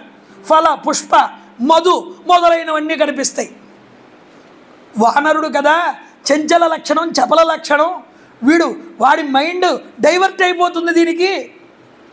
దేవతలు అనుకున్నారండి చూసిన వాళ్ళు పైనుంచి. యథా రాఘవ నిర్ముక్త శరస్వసన విక్రమ. రామబాణం ఎలా వెళ్తానో అలా వెళ్తాను, కానీ మధ్యలో ఏదో ఆటంకం వచ్చిందని, ఏదో ఆశ కలిగిందని, ఏదో మభ్య పెడుతున్నారని నేను ఆగనమ్మా, క్షమించు నన్ను, నువ్వు ఇచ్చినట్టే నేను పుచ్చుకున్నట్టే, వస్తు అన్నాడు. కాబట్టి మధ్యలో ఎన్నో సుఖాలు భోగాలు ఇన్ని కలుగుతాయి, మంత్రాలు మహిమలు, వీటిని లెక్క చేయకూడదన్నారు. వాటిని విడిచిపెట్టాడు. ఇదే ప్రశ్న అడిగాడు పరీక్షిత్తు, ఏమండి ఇన్ని అనిమాది సిద్ధులు వచ్చినా సరే వాటిని ఎందుకు పక్కకు పెట్టాడు అని. సుఖదేవుడు అన్నాడు, వేటగాడు ఒక జింకని పట్టుకుంటాడురా, ఆ జింకని పట్టుకున్నంత తర్వాత ఏమవుతుంది, ఆ జింక మీదే దృష్టి ఉంటుంది వీడికి, ఇది ఎప్పుడు తప్పించుకుని పారిపోతుందో దీన్ని జాగ్రత్తగా చూసుకోవాలి అని. అలాగే ఒకసారి సిద్ధులు వచ్చిన తర్వాత ఈ సిద్ధుల్ని పట్టుకు కూర్చుంటే ఎప్పుడు మనసు అనేటటువంటిది చంచలమైందో తెలియదు, అది యోగ సాధన నుంచి పక్కకి జారిపోతుంది. అందుకోసం మహాత్ములైన వాళ్ళు ఈ అణిమాది సిద్ధులకి లొంగరు, వాటిని పట్టించుకోరు. ఆ తేజస్సుని లోపలే పెట్టి నిక్షేపించి ఇంకా బ్రహ్మ సాధనకి ప్రయత్నం చేస్తారు. అందరూ ఈయన్ని మాట్లాడిస్తారేమో, ఎవరైనా మాట్లాడితే ఆయనతో మాట్లాడవలసి వస్తుందేమోనని ఈ వృషభదేవుడు నోట్లో ఇంత కంకర రాయి పెట్టుకుని ఉండేవాటండి. ఇంక మాట్లాడడానికి ఉండదుగా, ఆ రాయి ఉంటే లోపల ఎవరితోనూ మాట్లాడేవాడు కాదు. కాబట్టి చూడండి, పిచ్చివాడిలాగా నగ్నంగా సంచరిస్తూ ఒకరోజు ఒక అరణ్యంలోనికి వెళ్ళాడు. ఆసన్నమగ్నింస్తు నిధాగ కాలే గంభీర కక్షే గహనే విసృధ్య. చెట్టు రాసుకుని ఈ యొక్క అరణ్యంలో పెద్ద దావానలం పుట్టింది. మామూలు వాడైతే అయ్యో మంట వస్తోంది, ఇందులో పడిపోయాను. గహనే విసృధ్య యదా విదుగ్ధం వాయువసేన శోచేతు క్షేమం ముముక్షు శిశిరవ్యపాయే. అంటే ఎవరైనా కాపాడండి అని ఏడుస్తాడు మామూలు వాడైతే, ఏ చలనం లేదుటే. అలాగే ఉన్నాడు. వస్తే వచ్చింది అగ్ని అనుకున్నాడు, ఆ అగ్నిలోనే శరీరాన్ని విడిచిపెట్టేశాడు. ఎంత గొప్ప విశేషం చెప్పారంటేనండి ఇక్కడ, ఆ అరణ్యంలో ఉన్నటువంటి చాలా మటుకు వృక్షాలకి కూడా మోక్షం లభించిందన్నాడు సుకుడు. ఎందుకని అన్నారు, వృషభదేవుడి యొక్క శరీరం కాలిపోయి, ఆ కాలిపోయిన తర్వాత బూడిద కింద మారితే ఆ బూడిదంతా ఎగిరి ఎన్ని వృక్షాల మీద అయితే పడిందో వెళ్ళి ఆ వృక్షాలన్నింటికి మోక్షం వచ్చిందయ్యా అన్నారు. అంతటి మహానుభావుడండి వృషభదేవుడు. ఈ విధంగా శరీరం మీద తాదాత్మ్యత విడిచిపెట్టి భగవంతుడిలో ఐక్యమైనటువంటి మహానుభావుడయ్యా. ఆయన్ని తలుచుకున్నంత మాత్రం చేత, ఆయన కథ విన్నంత మాత్రం చేత సకల శ్రేయస్సులు కలుగుతాయి. నాయనా పరీక్షిత్, భగవంతుడు భక్తులకి ఎప్పుడూ అందుబాటులో ఉంటాడు. ముఖ్యంగా మీ కురువంశం వారికి చాలా సేవలు చేశాడు దగ్గరుండి. తన వారు అనుకున్న వాళ్ళని ఎప్పుడూ పరమాత్మ విడిచిపెట్టాడు. కానీ తన వారు అనుకున్నా సరే ముక్తినైనా ఇస్తాడు, కానీ కొన్ని సందర్భాల్లో భక్తిని మాత్రం ఇవ్వడరా. భక్తి యోగం అనేటటువంటిది అంత గొప్పదన్నాడు. ఈ మాట చెప్పగానేనండి సుఖదేవుడికి కళ్ళంపట నీళ్లు వచ్చి ఆనంద బాష్పాలు కలిగాయి. ఎందుకంటే అలాంటి మహాత్ముడు మాతో కలిసి తిరిగాడు, మా వంశం వాళ్ళతో, మా తాతలతో వాళ్ళతోనూ. ఎంతటి అదృష్టం మాకు నిజానికి. అందుకని చెప్పేవాడికి ఆర్ద్రత ఉండాలి, వినేవాడికి కూడా ఆర్ద్రత ఉండాలి. లేకపోతే చెప్పేవాడి యొక్క శ్రమ కూడా వృధా అవుతుంది, వినేవాడికి ఆ ఫలితం అనేటటువంటిది దక్కదు. అందువల్ల ఏంటంటే చెప్పేటప్పుడు పరవశించే గుణం మనకు ఉండాలి ముఖ్యంగా. అందుకని చెప్పేవాడు కూడా పరవశించాలి, వినేవాడు పరవశించాలి. గదాధర భట్ అని ఒక ఆయన ఉండేవాడు, భాగవత సప్తాహాలు చేస్తూ ఉండేవాడు. ఆయన కూడా ఇలాగే భాగవత సప్తాహం చేస్తున్నాడు. ఒకసారి భాగవత సప్తాహం చేస్తుంటే ఈయన వివరణిస్తుంటే ఈ వివరణ వింటున్నటువంటి వాళ్ళందరూ కూడా కళ్ళంపట నీళ్లు పెట్టుకుంటున్నారు. కళ్ళంపట నీళ్లు పెట్టుకుంటే అందులో ఆ సభలో ఒకరికి మాత్రం కళ్ళంపట నీళ్లు రావట్లేదు, ప్రయత్నించినా రావట్లేదు. పాపం వాడికి సిగ్గేసింది కాస్త. ఆయన అంత గొప్పగా కథ చెప్తున్నారు, వీళ్ళందరూ కళ్ళంపట నీళ్లు పెట్టుకుంటున్నారు, నేను ఒక్కడిని కళ్ళంపట నీళ్లు పెట్టుకోకుండా ఇలా కూర్చుంటే నాకు చాలా సిగ్గుగా ఉంది అని తర్వాత రోజు నుంచి ఏం చేశాడంటే ఒక పొట్లలో ఇంత కారం కట్టుకుని వచ్చాట. వచ్చి వీళ్ళందరూ ఏడవడం చూసి నాకు కళ్ళల్లోంచి నీళ్లు రావట్లేదని ఆ కారంలో వేలు పెట్టి కళ్ళల్లో పెట్టుకున్నట్టే. వాడికి కళ్ళల్లోంచి నీళ్ళు వచ్చాయి. కళ్ళల్లోంచి నీళ్ళు వస్తే ఏమైంది, పక్కన ఉన్నటువంటి ఒక ఆయన చూశాడు ఈ దృశ్యాన్ని. గురువుగారు అనుచరులు ఉంటారుగా కొంతమంది, సాయంత్రం ప్రవచనం అయిపోయిన తర్వాత రూములో కూర్చుంటే వెళ్ళి ఆయన దగ్గర మాట్లాడుతూ, ఏమండి ఒకడు ఇలా చేశాడండి, వాడు ఏడవడం కాదు అందరికీ నీళ్ళు వస్తున్నాయి, వాడికి ఏడుపు రావట్లేదని ఇలా కారం పెట్టుకున్నాడు. ఎరా నిజమేనా అన్నాడు ఆయన.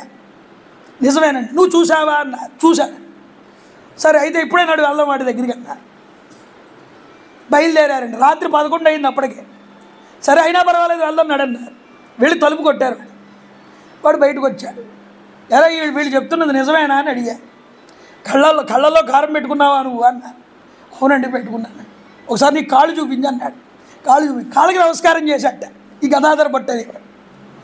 ఎందుకయ్యా కాళ్ళకి నమస్కారం చేస్తున్నారు అంటే, కళ్ళు అనేటటువంటివి జడ వస్తువురా, దానికి నీళ్లు రావాల్సిన ప్రదేశంలో నీళ్లు రాకపోతే మీకు ఇంతటి జడాల కింద ఎలా మారారు మీరు ఇప్పటికైనా నీళ్లు తెచ్చుకోండి అని వాటికి శిక్ష ఇచ్చావు కదా నువ్వు కారం పెట్టి.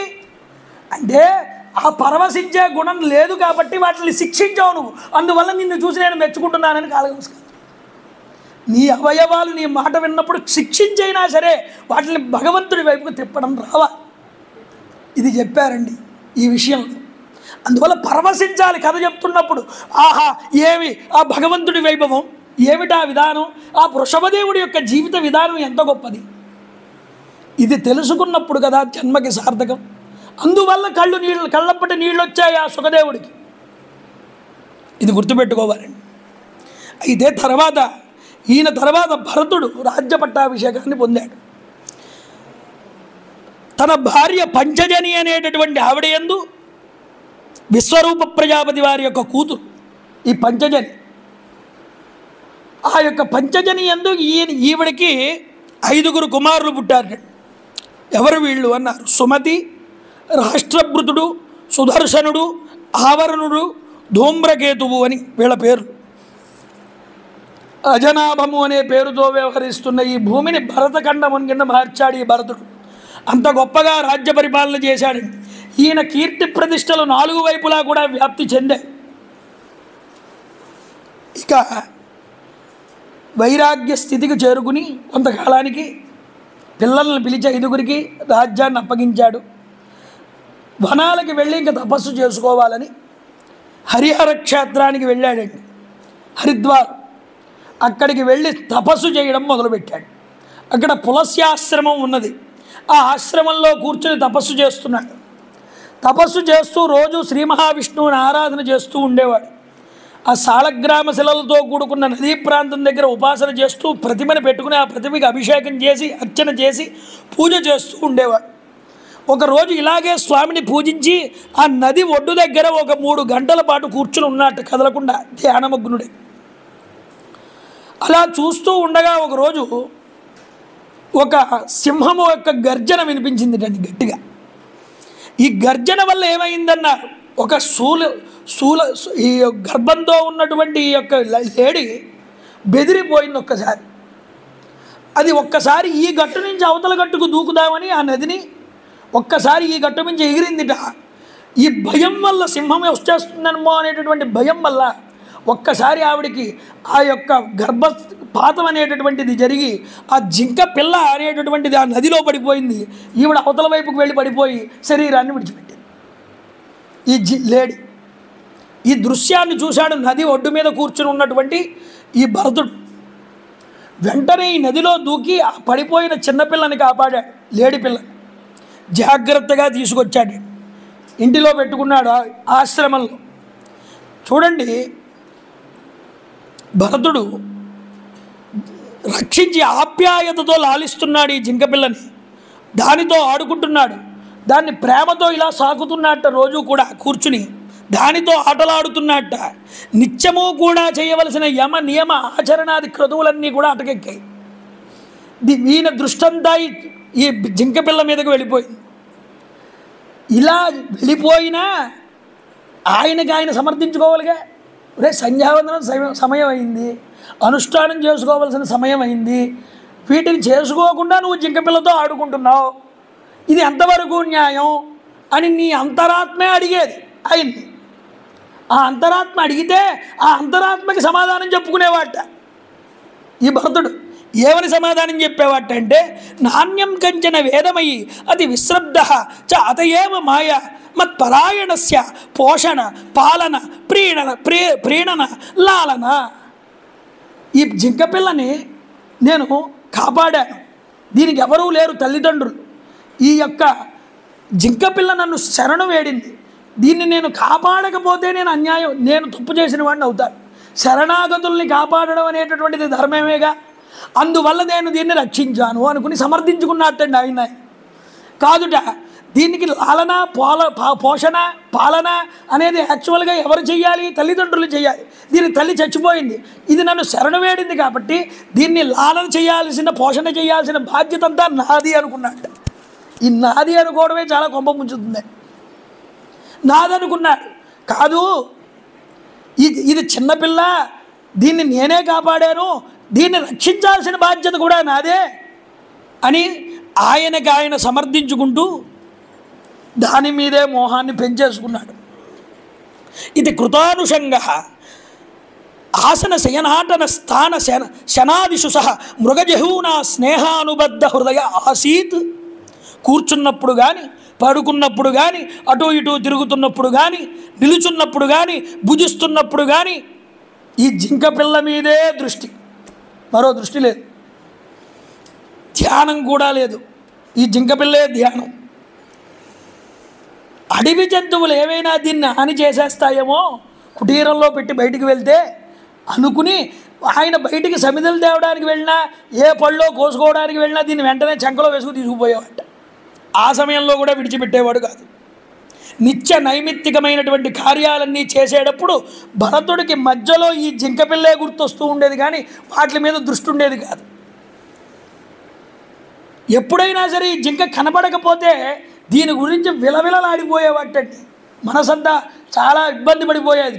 అయ్యయ్యో దీన్ని ఏమైపోయిందో, ఎక్కడికి వెళ్ళిపోయిందో, దీనికి ఎవరికి కూడా తెలీదు, నేను తప్పదానికి ఎలా ఈ జంతువులన్నీ దీన్ని ఎలా తినేస్తాయో, ఎలా బెదిరిస్తాయో, దీని అడుగుజాడలు ఇక్కడ కనిపిస్తున్నాయి, ఎంత సుకుమారంగా ఉంటాయో దీని అడుగులు, దీని ఎంత కోమలంగా ఉంటుంది, దీని అవయవాలు ఎంత సుందరంగా ఉంటాయి, ఇలాంటి దాన్ని నేను విడిచిపెట్టలేకపోతున్నాను కదా అని బాధపడుతూ మళ్ళీ కనిపించినప్పుడు ఆనందిస్తూ ఇలా కాలం గడిపేస్తూ ఉండగా, నాయన దురతిక్రమ కాల కరాల బరస. కాలం అనేటటువంటిది మృత్యువు ఆగదుగా, ఏదాగినా సరే.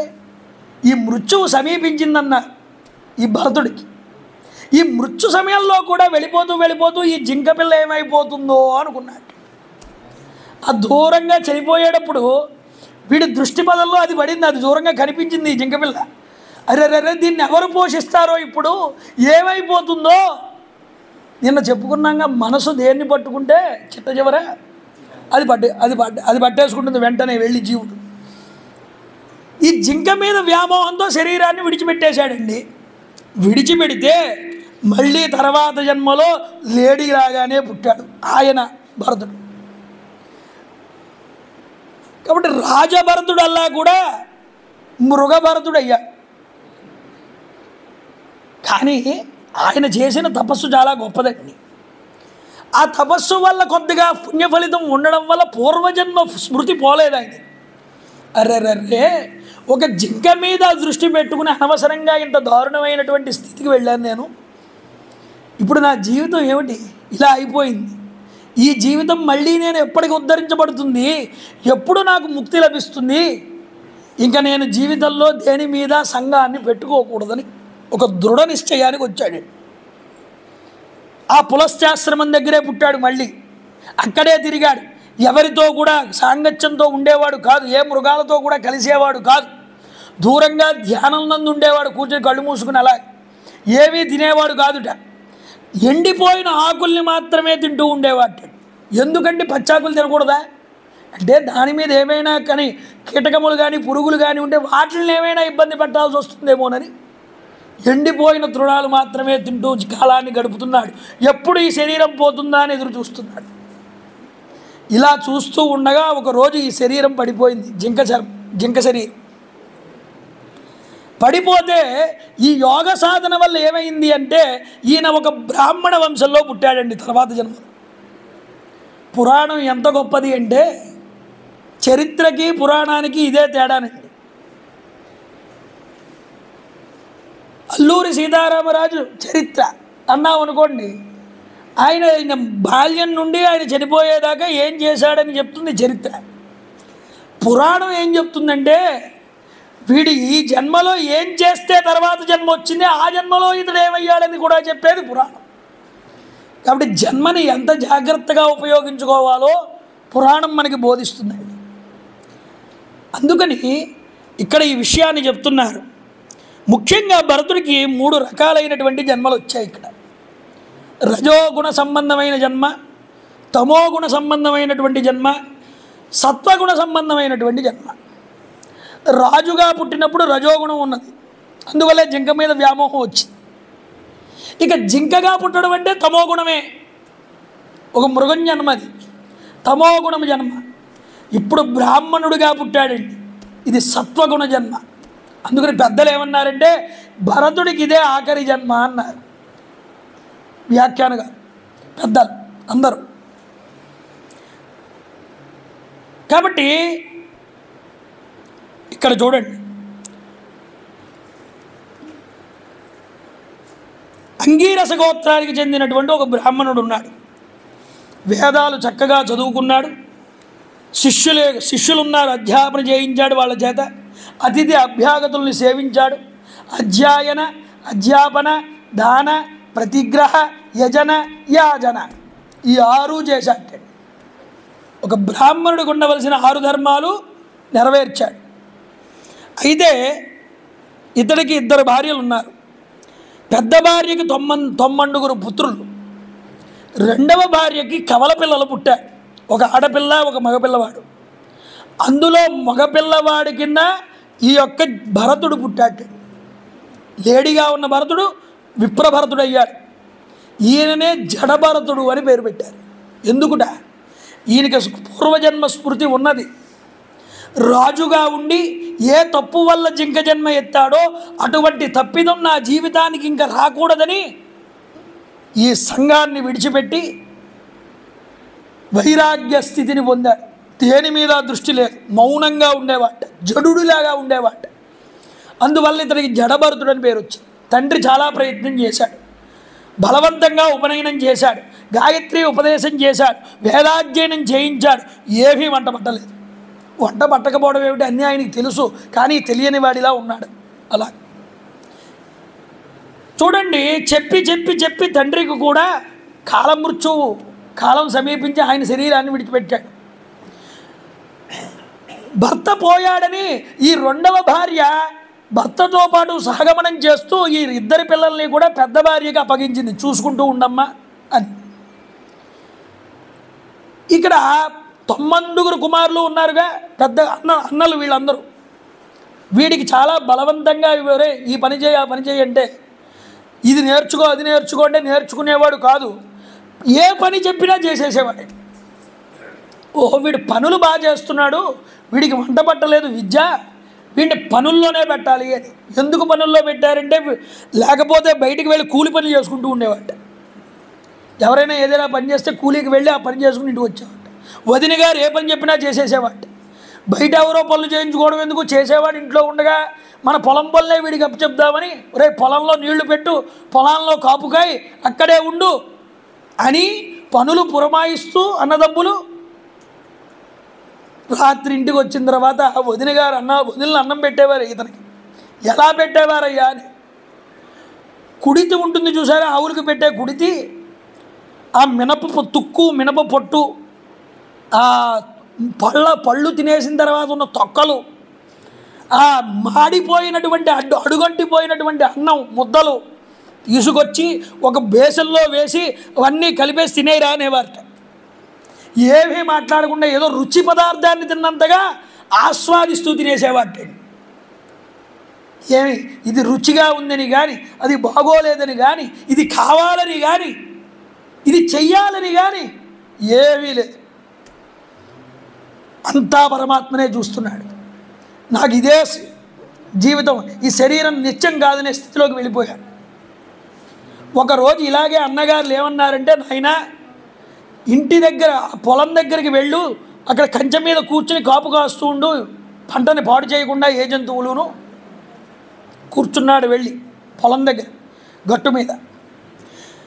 కదాచిత్ కశ్చిత్ వృషలపతి భద్రకాళ్యై పురుష పశుమాల బత పత్యకామ అపత్యకామ. వృషలపతి అని ఒకడు ఉన్నాడు. వాడు ఎవడన్నారు? గజ దొంగలకు అందరికీ నాయకుట్టండి వాడు. ఈ గజ దొంగలకు అందరికీ నాయకుడైనటువంటి వాడికి పాపం సంతానం లేదు, అపత్య దోషంలో ఉన్నాడు వాడు. ఈ సంతానం నరబలిస్తే భద్రకాళీదేవికి నీకు సంతానం కలుగుతుందని ఎవడో చెప్పాడు. అందువల్ల ఏం చేశాడంటే, ఈ దొంగలందరినీ పంపించి ఒక మంచి బలి పశువుని, ఒక మనిషిని పట్టుకుని తీసుకొచ్చారు. ఇంతలో ఏం చేశారు, వీడిని బలివ్వడానికి సిద్ధపడుతూ ఉండగా వీడు తప్పించుకుని కట్లు విప్పుకుని పారిపోయాడు. అరే బలి ఇవ్వాల్సిన వాడు పారిపోయాడు, ఇది చాలా దోషం, ఎవరినో ఒకరిని వెతికి తీసుకురండిరా ఈ బలి ఇవ్వడానికి మనిషిని అని ఈ దొంగల్ని పంపించాటండి. పంపిస్తే వాళ్ళు ఊరి మీద పడ్డారు, తిరుగుతున్నారు, ఎవడైనా దొరుకుతాడా బలికి అని. ఈ మంచం మీద కూర్చొని బలిష్టంగా ఉన్నటువంటి ఈ భరతుల వారిని చూశారు జడభరతుడు. అబ్బా బలంగా బలిష్టంగా ఉన్నాడు వీడు, మంచి నునుపుగా ఉన్నాడు, వీడిని తీసుకువెళ్ళి బలి ఇచ్చేస్తే సరిపోతుంది అమ్మవారికి. ఎందుకంటే బాగా ఆరోగ్యంగా ఉన్నవాడిని ఇవ్వాలండి బలి. అవయవ అంగములు ఏమీ లేనటువంటి వాడు కానీ, లేకపోతే జ్వరపీడితుడు కానీ, రోగంతో ఉన్నవాడు కానీ పనికిరాడు. అందువల్ల వీడు మంచి ఆరోగ్యంగా దిట్టగా ఉన్నాడు, వీడిని తీసుకువెళ్ళి బలిస్తే బాగుంటుంది అనుకున్నారు. ఒరే రారా మాతో అన్నారు. వెళ్ళి ఏమీ మాట్లాడలేదు, రమ్మంటే వెళ్ళిపోయాడు ఆయన.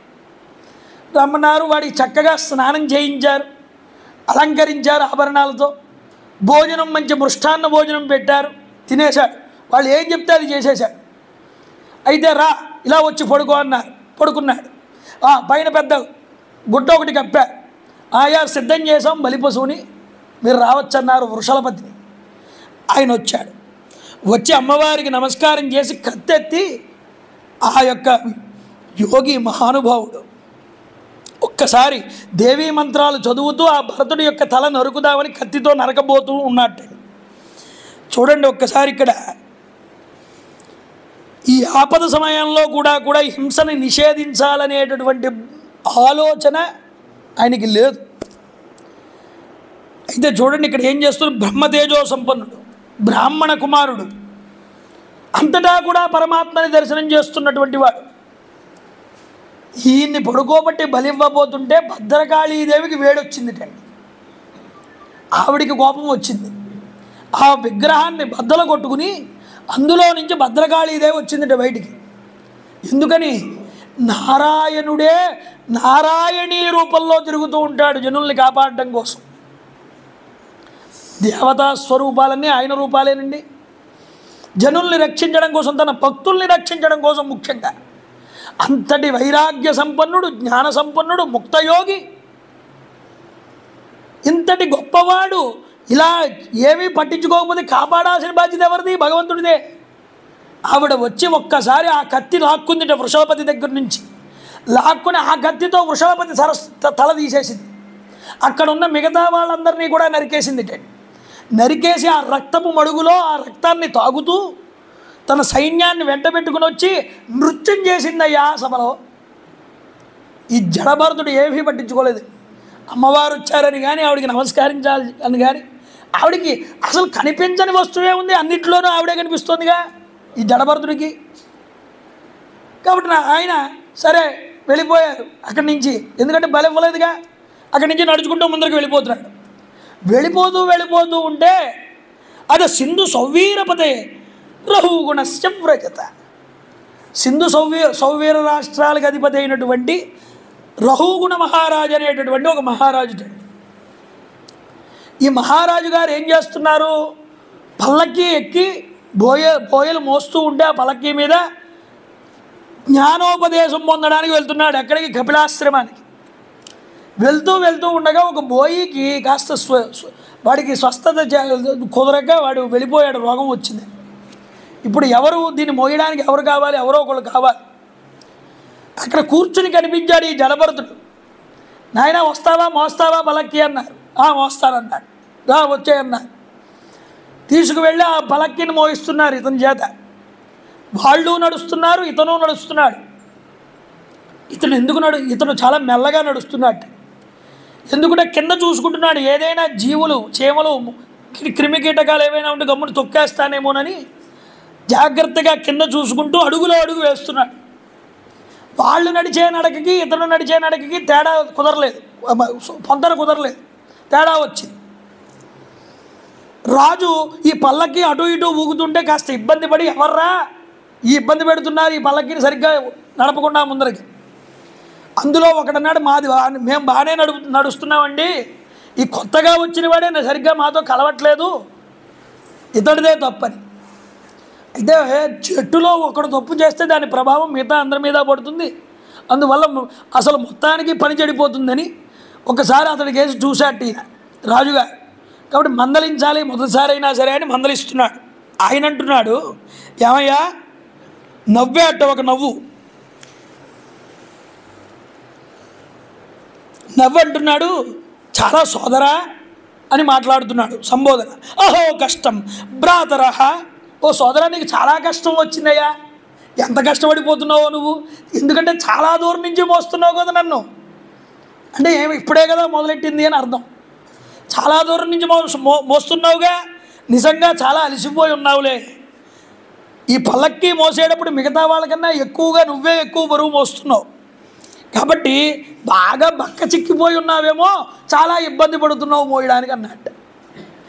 అంటే దృఢంగా ఉన్నావు అయినా మోయలేకపోతున్నావా అని తిట్టడం అండి ఇండైరెక్ట్గా. ఇలా తిడుతూ అంటున్నాడు, నీకు ముసలితనం వచ్చేసింది ఒంటి మీద, చాలా ఇబ్బంది పడుతున్నావు, అందుకనే నువ్వు మోయలేకపోతున్నావు. ఇలాంటి వ్యంగ్య సంభాషణ అంతా చేశాడు. ఏమీ చెలించలేదు, పట్టించుకోలేదు, నన్ను కాదన్నట్టున్నాడు. సరే మళ్ళీ నడపడం ప్రారంభం చేశారు, మళ్ళీ అలాగే నడుస్తున్నాడు. ఇంకా కోపం వచ్చిందని వాచర హూగణ కిమిద మరేత్వం జీవస్మృతో మాం, చాలా కోపం వచ్చి, ఒరే ఇదేంటిది, జీవోత్సవంలా కనబడుతున్నావు, నిజానికి నువ్వు నిన్ను చూస్తూ ఉంటే నా ఆజ్ఞని ఉల్లంఘించి నన్ను లక్ష్య పెట్టట్లేదు నువ్వు అన్నట్ట, పదే పదే తప్పు చేస్తున్నావు అన్నట్ట, నీకు తగిన చికిత్స చేస్తానన్నట్ట. ఇలాంటి మాటలు మాట్లాడుతున్న రహూగణ మహారాజుతో ఈ యొక్క జడభరతుడు మాట్లాడుతున్నాడు. ఇప్పటిదాకా ఎవరితో మాట్లాడలేదు, ఏ పని చెప్పినా చేసేశాడు, కానీ ఇప్పుడు మొదటిసారి మాట్లాడాల్సి వస్తుంది. ఏం మాట్లాడాడయ్యా? త్వమోదితం వ్యక్తం అవిప్రలబ్ధం భర్తుస్సమే సాధ్యది వీరభార. రాజా నువ్వు మాట్లాడిన మాటలన్నీ యథార్థములే అన్నట్టే, ఎందుకంటే ఇవేమీ అపహాస్యం కాదు, బరువు మోసేటటువంటిది ఈ దేహం కానీ నేను కాదన్నాడు. అంతేకాదు దారిలో ముందుకు నడిచేటటువంటిది ఈ శరీరమే కానీ నేను కాదన్నాడు. బలిష్టంగా ఉన్నటువంటిది ఈ శరీరమే కానీ పంచభూతములతో కూడుకున్నటువంటిది నేను కాదన్నాడు. ఆత్మయందు ఎట్టి వ్యవహారానికి తావు లేదయ్యా. ఆత్మానాత్మ వివేకం గలవారు ఎప్పుడూ కూడా నీ వలె మాట్లాడరు ఎప్పటికీ కూడా. అంటే ఆత్మ గురించి తెలిసిన వాళ్ళు నీ గురించి నీలాగా మాట్లాడరన్నాడు. బలుపు, చిక్కిపోవడం, రోగాలు పాలవడం, మనోవ్యాధికి గురవడం, ఆకలి దప్పులు రావడం ఇవన్నీ ఉన్నాయే, స్థౌల్యం, కార్ష్యం, వ్యాధయ ఆదయశ్చ, ఇవన్నీ కూడా శరీరానికి సంబంధించినవి కానీ ఆత్మకి సంబంధించినవి కాదు, ఇది గుర్తుపెట్టుకో అని చెప్తున్నాడు. నిద్ర, ప్రేమ, ముసలితనం, అహంకారం, గర్వం అన్నీ దేహాభిమానం ఉన్నటువంటి జీవుడు యందు ప్రవర్తిస్తాయి, ఆత్మయందు రమించేవాడికి అది చల్లదన్నాడు. ఆద్యంతములు కలిగినటువంటి అన్ని పదార్థములు కూడా జనన మరణములు అనేటటువంటి దాంట్లో చిక్కుకోవలసిందే. ఒక్క పరమాత్మ ఆత్మ వస్తువు మాత్రమే నిత్యంగా నిలబడుతుంది. కాబట్టి ఇలాంటి ధర్మం దేహానికి చెల్లుతుంది కానీ ఇలాంటి ధర్మం నాలో లేదన్నాడు రాజా. సేవక భావం ఉన్న చోట ఆజ్ఞాపించడం అనేటటువంటిది ఉంటుంది కానీ దానిని పాలించడం అనేటటువంటిది ఉంటుంది కానీ ఆ నియమాలు అనేటటువంటివి నా యందు వర్తించమన్నాడు. ఇక్కడ వీడు సేవకుడు, నేను రాజు అని భావన నీలో ఉంది. అది నీలో ఉంది కానీ నాలో లేదు, కాబట్టి అది నీకు వర్తిస్తుంది కానీ అది నాకు వర్తించదన్నాడు. నువ్వు అన్నావే జడుడిలాగా, ఉన్మత్తుడిలాగా, లేకపోతే పిచ్చివాడిలాగా ఉన్నావన్నావు కదా, ఆ మాట వాస్తవమే అన్నాడు. ఎందుకంటే ఈ శరీరానికి ఎంత చికిత్స చేసినా మాత్రం ఏం లాభం? ఇదేమైనా బాగుపడుతుందా? చనిపోకుండా ఉంటుందా? ఎప్పటికైనా చనిపోతుంది. ఇది శూన్యం అన్నాడు. నేను నిజంగా జడుడినేనయ్యా, పిచ్చివాడినే. నువ్వు నాకు విధించేటటువంటి శిక్ష పిష్టపేయమే అవుతుంది కానీ మరొకటి కాదన్నాడు. అంటే నోట్లో ఆల్రెడీ నవిలేసిన దాన్ని ఇంకా నవిలితే దానివల్ల ప్రయోజనమే ఉంటుంది, అందువల్ల అది పిష్టపేయమే అవుతుంది అన్నాడు. ఈ మాటలన్నీ విన్నాడండి పలక్కీలోంచి ఈ రాజుగారు. రే రే రే ఒకసారి పలక్కీ ఆపండిరా. బోయిలందరూ పలక్కీని ఆపారు. పలక్కీలోంచి కిందకి దిగాటండి. ఒక్కసారి ఈ బ్రాహ్మణుడిని చూశాడు పైనుంచి కింద దాకా. బలిష్టంగా ఉన్నాడు, మాసిపోయినటువంటి శరీరం, గుడ్డలు, మాసిపోయిన యజ్ఞోపవీతం ఇలా కనిపిస్తున్నది. కస్త్వం నిగూఢశ్చరసి ద్విజానాం బిభర్ని సూత్రం కథమో అవధూత. అయ్యా, బ్రాహ్మణ రూపంలో ఉన్నటువంటి వారు ఎవరయ్యా మీరు? జ్ఞాన మార్గాన్ని ఉపదేశించడానికి వచ్చినటువంటి దత్తాత్రేయ స్వామి వారు కాదు కదా, అవధూత స్వరూపం కాదు కదా, లేదా నాకు జ్ఞానాన్ని కలిగించడానికి వచ్చినటువంటి సాక్షాత్తు కపిల మహర్షి మీరు కాదు కదా. మీరు ఈ యజ్ఞోపవీతం వేసుకుని ఉండడం వల్ల మీరు బ్రాహ్మణులని నేను గ్రహించానన్నాడు. నాకు చాలా భయం స్వామి. ఏమిటో తెలుసా?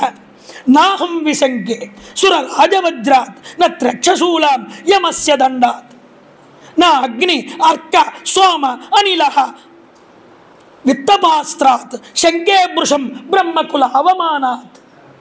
అయ్యా, ఒక విషయం చెప్తాను, గుర్తుపెట్టుకోండి అన్నాడు. నేను ఇంద్రుడి చేతిలో ఉన్న వజ్రాయుధానికి భయపడను, యముడి చేతిలో ఉన్నటువంటి దండానికి నేను భయపడను, పరమేశ్వరుడి చేతిలో ఉన్నటువంటి త్రిశూలానికి నేను భయపడను. అంతేకాదు సూర్యుడికి కానీ, అగ్నికి కానీ, చంద్రుడికి కానీ, వాయువుకి కానీ, కుబేరుడికి కూడా నేను భయపడను. కానీ నేను ఒక్కదానికి మాత్రం భయపడతానన్నాడు. ఏమిటో తెలుసా? నా వల్ల బ్రాహ్మణుడు అనేటటువంటి వాడు అవమానం పొందితే నాకు అంతకన్నా మరో భయం లేదన్నాడు. కాబట్టి గుర్తుపెట్టుకోండి, ఈ మాట చెప్పి భయపడ్డాడు. భయపడి అంటున్నాడు, నాహం విశంకే సుర రాజవజ్రాత్. కాస్త బ్రేక్ తీసుకుంటారా? హరయే నమః. ఒకసారి వెళ్ళిరండి, మళ్ళీ ఈ బోధ మళ్ళీ మొదలుపెట్టామంటే ఆగదు మధ్యలో. అందుకని ఒక్కసారి టీ కానీ లేకపోతే ఏదో విశ్రాంతి కానీ ఒకసారి తీసుకుని వస్తే మొదలుపెట్టు.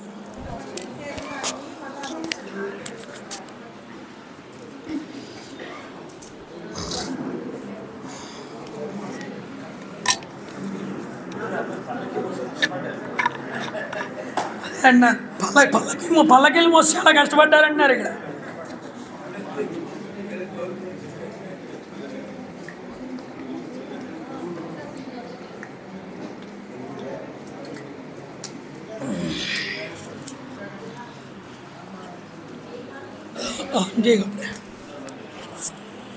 ఆన్ చేసుకోవడం మర్చిపోతాను.